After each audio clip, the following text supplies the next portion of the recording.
the first to know Nsem-Pii TV. Memo akwaba biem na masan de wo aba Nsem-Pii TV biem na abusua sena yahye se ensem ahodo bia ebekoso ewo man konkon Ghana ha no yebemomden na yedi aba waboboa no na watimu ahu ensem a ekoso ewo man konkon Ghana sebeya ye ka wososo watimu anya biaka na abusua mebisa se Operation Recover or Loot no sese ewo he otene nka na President John Dramani Mahama team a wote ye se amanfo bi a wabo odi Ghana bro ana wabo oman ne krono na Operation Recover or Loot no de enka se producer NDC fo na eka MPP fo no sa team no me pa cho afahin na wuni baby afade a na mamene wonko lawyer Paul Adomochire sisi wachire baby a Operation Recover or Loot no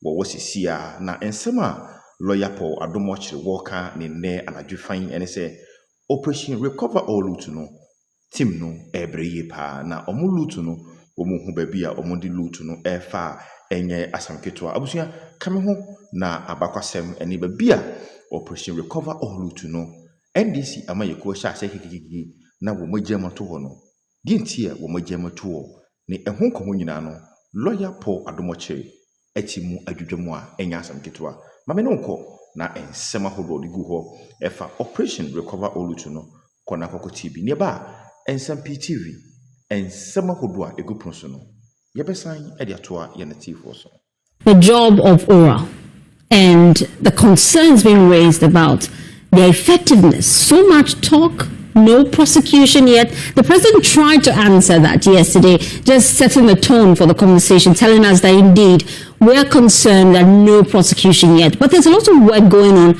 under the cover. He spoke about the likes of Eric Yanku, Gift Owari, and Osei Asibi, that soon they will all be going through the process with the AG. But what's your thoughts, really? Well, a couple of questions came up about oral. There's one from a local language journalist who I was so pleased to hear ask about the plea bargaining arrangements. Because I think it's one of the slightly more difficult new laws to explain to the general public, right? This is something that was passed by the previous government. I think Godfred Dame, as Attorney General, championed this. And the concept is really straightforward. Look, in some cases, the criminal case that is being brought against someone, it revolves around money. Money has been lost to the state. The state wants that money back. If you have that money and are able to offer it back to the state, you have the opportunity to seek a deal with the government. Of course, the government can decide whether or not they are going to take that deal. But at least that opportunity is there. And the concept here is that, look, instead of us spending money to put you in jail, feeding you and all of this, let's get the money back, right? Even if it means that you walk away with much less than you deserve by way of punishment, at the very least, the state doesn't end up, at a loss, at a financial loss on top of everything, right? And the president took the opportunity to explain this quite clearly in answering that question. However, the question was being asked in the context of oral, because oral is all about recovering the loot. So this questioner was really simply asking that, look, is oral just secretly telling us that all the people you've identified as having allegedly swindled the state are going to get away with it as long as they give? If they can pay back, is that what we signed up for? That was her actual question, right?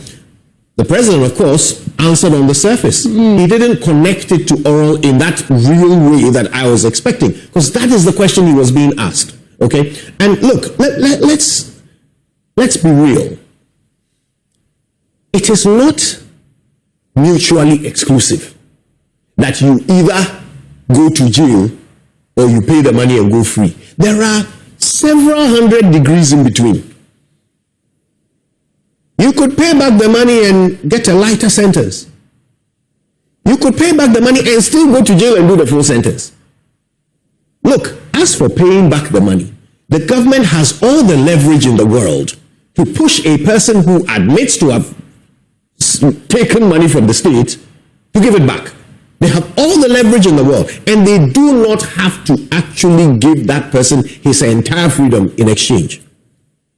I don't know where that conversation came from. I don't know where that concept came from, and why we seem to be exercising plea bargaining in that absolute way, that it's either you go to jail or you give the money back and you are a free man or woman.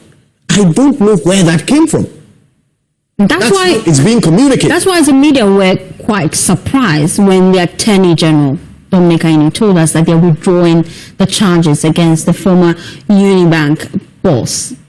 Just because he paid some money, is that it? So let me get Paul's response to that. Commander 4 is walking a free man today because the Attorney General tells us he has paid some money. They've come to some agreement so he can walk free. Is that what we signed up for? Well, it's interesting. You know, I have a lot of theses about this. Sorry, I write a lot on politics, so I'm very thematic. I have a lot of theses about this, and the thesis here is for the people of Africa, developing country Ghana, which is the bigger problem? Is it corruption or is incompetence? Which is the bigger problem? We have been told all the time that the bigger problem is corruption. I beg to differ, and I know I'm going to get a lot of scrolling for this, but if you engage with the literature well, you may find out that incompetence is a bigger problem, because incompetence is more obvious to determine than corruption. And what has plagued Africa is incompetence. Why do I say that? Ghana has been said to be a poor country, blah, blah, blah. Okay. In 1995, Ghana was a poor country. In 1998, Ghana was a poor country. In 2001, Ghana was a hippie country. Sometime in 2006, somebody came to Ghana, a Ghanaian living here, set up a bank. Today, the bank is profitable, massively profitable. In the poor country, Ghana, the bank that was set up has been profitable. Businesses have come up. Joy FM here, you've advertised businesses that start tomorrow. Indomie noodles started on radio. Today is a huge business in the same Ghana that is not able to develop. What is happening? Is it that the people who set up these private enterprises are able to deliver it in a way that Joy FM started Joy TV way after Ghana Television started? Way after. How does Joy FM start Joy TV and it becomes more impactful than Ghana Television? It speaks to competence. Somebody is making competent decisions. That's what happens in Europe. People are making competent decisions. We have been told that your problem has nothing to do with competence, so we don't even look there. Our problem is corruption. I am hungry because somebody stole money. How do we know somebody stole money? We were told by the politicians that somebody stole money. Many years ago, I interviewed Joe Gatti. I'll come to it very quickly. Joe Gatti is a politician. I interviewed him, and he was telling me that politics in Ghana has a very short time to live if things don't change. Because when people are desperate for power, they look at the opponent and say, you're a thief. When a parliamentarian tells me that an NDC parliamentarian is a thief, I believe it. When an NDC parliamentarian tells me that MPP is a thief, I believe it. So the easiest way to get the people on your side is to say that he is a thief. And that was what has been happening. When now you are told to show that he's a thief, then you are scrambling. Then your base is saying, what's happening to Oral? The things that Oral anticipated, did they really happen? The people that they said they are thieves, were they really thieves? Or that somebody was taking a political advantage of people's situation and suggesting to them that you are like this because somebody has stolen? Maybe nobody has stolen. Oral, this is not the first oral we're having. President Kufuor's oral was even greater. He set up courts, called them fast-track high courts, so that they will fast-track the process of the thieves. Chachuchi Kata got into trouble by challenging the basis of the fast-track high court. The fast-track high court got established on the Supreme Court review. How many people were convicted by the fast-track high court up to today? How many? Fast forward to the next election, 2008. NDC championing it. They are stealing Ghana at 50 money. That Ghana at 50, they stole money. When the government won the election in January and February, like what has happened now, if you are driving in town, you're a young lady like you, or you're driving a Jaguar, they'll seize it. And they'll tell you that from Ghana at 50. I was driving a Jaguar then. It was seized. Fortunately for me, it was seized right on the Spintex Road in front of where I bought the car, because the showroom is right there. So when they seized it, I got down and said, I bought the car from this shop. Let's cross the road. We went into the road. They said, they said, yeah, he bought the car from here. They said, you are a very lucky MPP man like you see. This is 2009. How many people were convicted under Ghana at 50? Zero. Absolutely zero. For all the noise that was made about Ghana at 50, they've stolen money. Ghana at 50, they've stolen money. Fast forward 2016, MPP campaign. Brass branding was a big deal. Corruption, Abdul Muhammad has a house in Dubai. So said, everybody, how many people were prosecuted? Zero. So we have to begin to tax our politicians that don't take the easy way out to win our support. Do some work on policy. Do some proper work and come and show us that this is what has happened. That's the kind of thing that permits me to say Dr. Bawumia was doing in his lectures. He wasn't saying anybody's a thief. He was saying that this and these things are happening. It suggests that there's something wrong somewhere. We bought into it then, we don't buy into it now. So it is the bane of the politicians when they want to win power. They just come and tell us somebody's a thief. Oral is struggling, and Oral will struggle because the basis to prove a thief in court is far more difficult than on the campaign platform when you flag somebody's name and say that he's a thief. That's easy. So Oral must come and begin to admit. This is the first process of Attorney General prosecution where we have seen that Attorney General seems to have put the plea bargaining at the front. It seems to be the first thing he's talking about. It's Attorney General saying. So people must come and plea bargain when the people say I haven't stolen. Now the question is this: when you go to court and you fail to prosecute somebody, does it mean the person hasn't stolen? It may not necessarily mean so. It is just that the standards that you have to show in the court, the standard of proof is 100%. You have to prove it beyond reasonable doubt. So if you're able to prove a case 95% and the court is working normally, they will not convict the person on 95% of you having established it. You have to establish 100%. So if you watch European countries and advanced democracies, never would you hear a British parliamentary person, candidate or member of parliament, call another person a thief. They never do that. They hardly do that. In fact, Tony Blair was said to have been investigated by police also relating to the construction of, I think, Heathrow Airport or Wembley Stadium or something like that. Nobody even was told. The constable went to his house as prime minister or former prime minister and interviewed him and they left.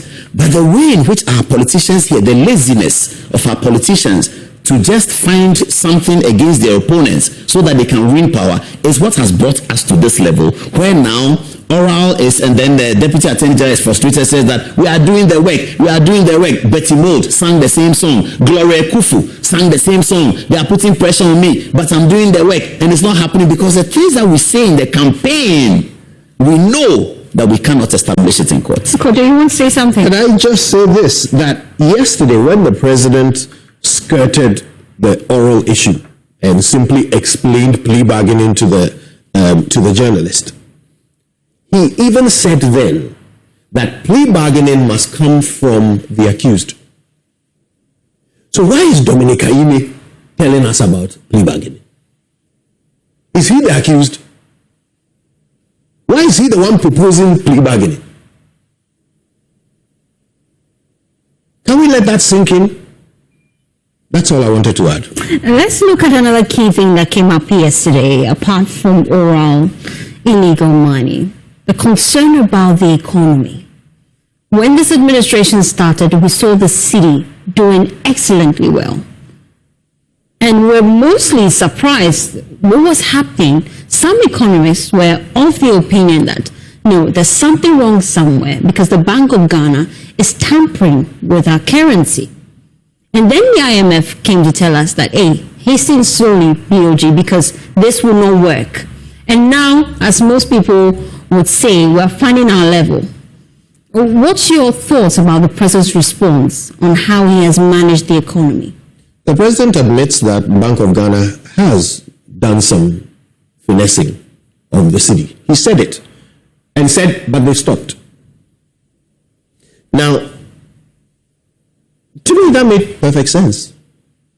The city was really out of control. And the Bank of Ghana put in some measures, none of which were sustainable, by the way. None of them could be long-term, permanent, controls of the city's, depreciation. But they all had an impact, and we saw that impact happening really quickly, right? For me, that was important. But the ultimate thing now is, how stable can it become? What parameters can it fluctuate between, which we can all plan for, so that you don't sleep, wake up in the morning and it's lost 15% of its value. That we don't need. What we need is something we can plan with.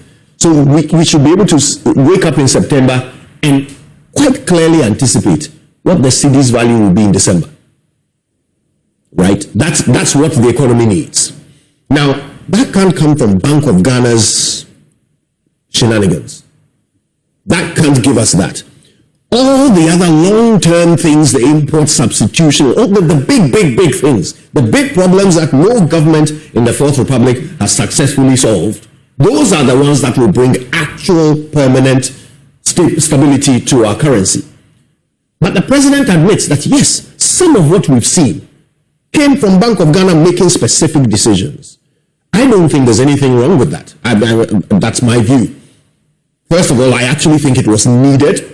It was important, and there are even more things that we can expect Bank of Ghana to do to help shore the thing up small. But the ultimate and final solution will have to come from solving the big problems of our economy. It can't come from just continuing to come up with little policies like the recent one where now no company can quote a government contract in dollars, right? That's from the finance ministry. No company can bring a quote of a government contract in dollars. It must all be in cedis. Brilliant. Okay, that's good. These are some of the little things. All the controls over the repatriation and the influx of these little things will give you temporary results. But who's working on the permanent stuff? Because yesterday I didn't hear much about that. But the president does admit Bank of Ghana did its thing. But they've stopped, apparently.